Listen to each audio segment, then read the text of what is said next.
J'étais devenu l'esclave de mon propre cerveau. Ma concentration ne dépassait pas les 10 minutes, ma confiance en moi avait chuté et mes projets étaient au point mort. J'étais vraiment coincé dans un cercle vicieux et tout ça a changé en 3 jours seulement. En 3 jours de dopamine detox, comme on dit en anglais. Et à la fin de cette vidéo, tu vas savoir comment toi aussi, tu peux mettre ton cerveau à l'épreuve pour le reprogrammer et reprendre ta vie en main. Donc cette intro paraît hyper cliché, mais je suis juste un mec comme toi et j'ai essayé quelque chose que t'as peut-être pas encore fait.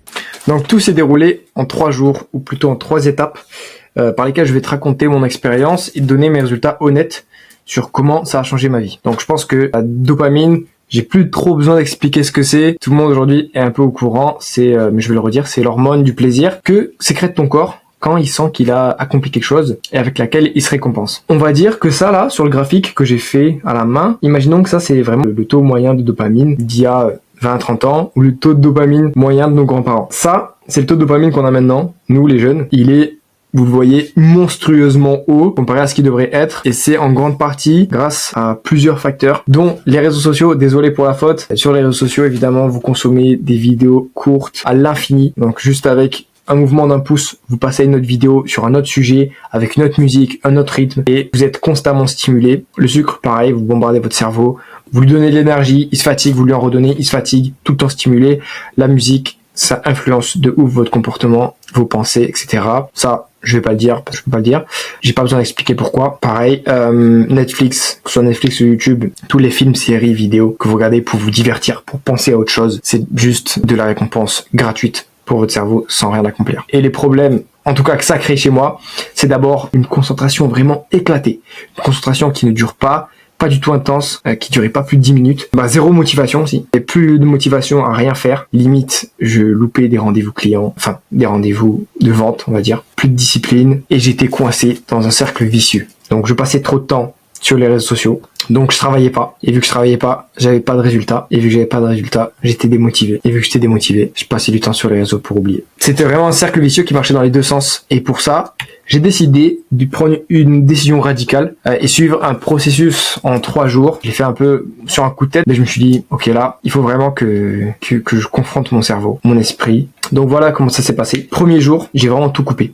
Pas de réseaux sociaux, pas de YouTube ou Netflix, pas de musique, pas de nourriture. Donc j'ai jeûné pendant le premier jour, presque environ 24 heures, plus ou moins. Même pas de sport. Parce que le sport, ça reste quand même un plaisir pour moi. Je kiffe faire du sport. J'avais juste le droit de lire ou écrire. Et même pas de travailler. Et l'objectif, c'était vraiment de m'ennuyer. Confronter mon cerveau à l'ennui, au fait de rien faire, pour peut-être lui donner l'envie de travailler ou de faire autre chose. C'était vraiment un jour de sevrage, en fait. Un sevrage de tout. Donc là, tu vas peut-être te demander pourquoi je faisais pas de sport. Comme j'ai dit, c'était un plaisir pour moi. Et je voulais vraiment couper toute forme de dopamine, qu'elle soit bonne ou mauvaise. Je voulais vraiment que mes taux de dopamine soit le plus bas possible à la fin de cette journée. Le deuxième jour, toujours pas de réseau, sauf LinkedIn, pour prospecter, engager avec mon audience, c'est là où je fais mon business. Une séance de sport, parce que j'en avais besoin, et j'estime que c'est de la bonne dopamine, et aussi pas de sucre. Ça c'était assez compliqué, parce que des fois j'en mangeais sans me rendre compte, avant, mais là vraiment j'ai fait attention à tout. L'objectif de cette deuxième journée, c'était donner de la bonne dopamine à mon cerveau, à travers le sport, et aussi j'ai vraiment beaucoup travaillé, et je me sentais beaucoup plus motivé. C'était redonner cette bonne dopamine à mon cerveau avant d'attaquer le troisième jour, pendant lequel j'avais toujours pas de réseaux sociaux jusqu'à la fin de la journée, à la fin de la soirée. Je me suis permis de retourner sur les réseaux sociaux par peur de compenser au jour d'après, enfin la matinée d'après, de passer trop de temps sur les réseaux sociaux pour voir tout ce que j'ai loupé. J'allais sur LinkedIn pour poster, interagir avec mon audience, répondre aux commentaires, et toujours pas de sucre et pas de musique. Là, l'objectif, c'était de retrouver une routine sans distraction. Pas de réseaux sociaux inutiles,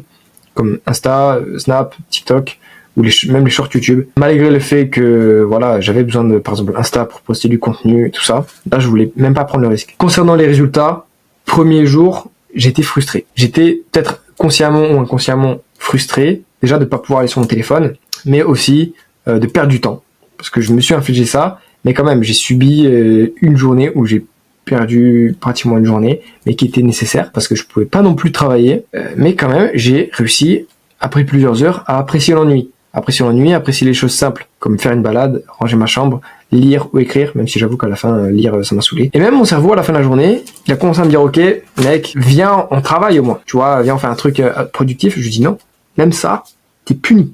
T'as droit à rien. Deuxième jour, concentration maximale. Ma concentration fait x10 comparé à avant.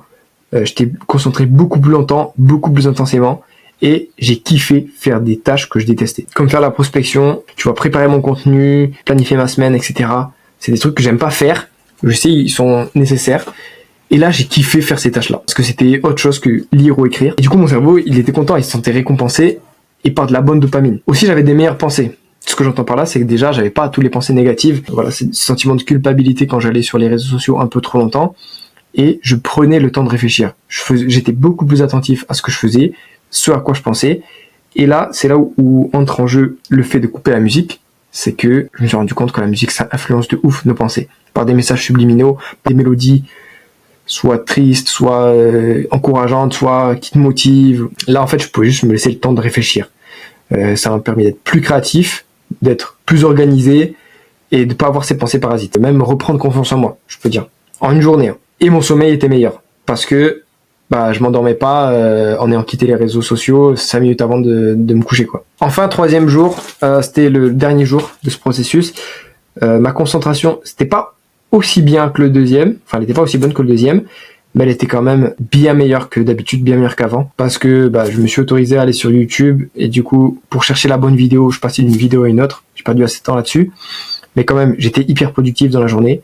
C'est-à-dire que j'ai réussi à faire 2-3 trucs que je procrastinais depuis 2 semaines. Et j'ai repris des bonnes habitudes que j'avais lâchées dans ma discipline. Et que j'ai fait naturellement, en fait. Parce que mon cerveau, il était content de les faire. De manière générale, je me sens et je me vois beaucoup plus productif en termes de quantité de travail que je fais. Et je résiste mieux à mes tentations. C'est-à-dire que je sais que maintenant, vu que pendant 3 jours, j'ai réussi à pas aller sur les réseaux sociaux, à rien faire pendant une journée, je sais que pendant 1 heure, 2 heures, je peux couper mes réseaux, tout couper et me concentrer sur mon travail. Et maintenant, je kiffe mon travail. Je kiffe écrire, parce que moi là-bas, je fais du copywriting. Et je kiffais ça jusqu'à un moment où c'est pas que je saturais, mais j'avais plus la motivation de le faire. Et maintenant, je retrouve du plaisir à faire ça, créer du contenu, et je suis enfin libéré de ce cercle vicieux dont je t'ai parlé tout à l'heure. Et donc, je pense que c'est le meilleur investissement que j'ai fait, déjà en ce début d'année, mais un des meilleurs investissements perso que j'ai fait de toute ma vie. Par contre, c'est pas miraculeux. C'est-à-dire que le jour d'après, je suis retourné sur Instagram, j'ai scrollé un peu, c'était pas comme avant, c'était pas aussi addictif qu'avant, et j'ai réussi à contrôler ça, trouver un juste milieu, entre guillemets, même si je pense que dans tous les cas, ce sera jamais bon de scroller. Même je faisais plus attention à ce que je mangeais, etc. Mais j'ai remangé du sucre. C'est pas miraculeux, mais par contre, qu'est-ce que tu fais après ? Qu'est-ce que moi je compte faire après ? Déjà, mon but, c'est de pas retomber dans mes travers. Donc pas retomber dans ce cercle vicieux, pas retomber dans du scroll excessif, inutile, dans cette addiction aux réseaux sociaux. Et comment je compte ne pas retomber dans ce travers ? D'abord, en incluant un jour de désintox de dopamine par semaine, de préférence le dimanche. Je vais tout couper encore. Donc réseaux sociaux, musique, je m'autorise à faire du sport, pas Netflix, pas de sucre. Je ne mange pas, je jeûne pendant la journée. Je limite mes temps d'écran. Donc ça, tu peux le faire avec l'application. Moi, je le fais avec l'application Opal. Ça s'appelle, c'est gratuit, c'est pas un placement produit. C'est juste pour vous dire comment moi je fonctionne. Ou sinon, directement dans vos paramètres, vous mettez des limites de temps d'écran ou des temps d'arrêt et vous bloquez les applications avec un code.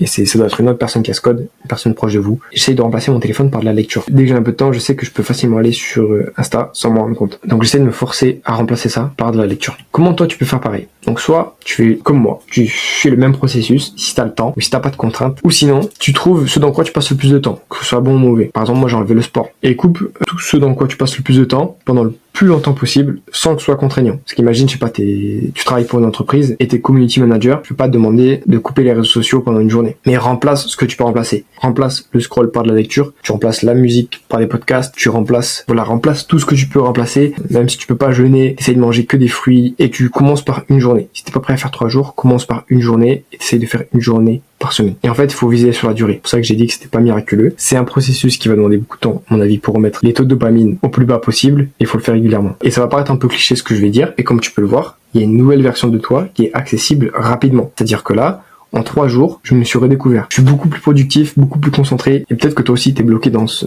cercle vicieux dans lequel tu te sens frustré. Tu te rabaisses inconsciemment avec des pensées parasites dans lesquelles tu peux pas te concentrer plus de 10 minutes. T'es même pas motivé à travailler sur tes projets alors que tu sais ce qu'il faut que tu fasses pour avancer. T'es peut-être à une désintoxication de dopamine près de découvrir une nouvelle version de toi. C'est tout pour moi. C'était Jess Lawless. C'est mon vrai prénom, c'est pas un pseudo. À la prochaine.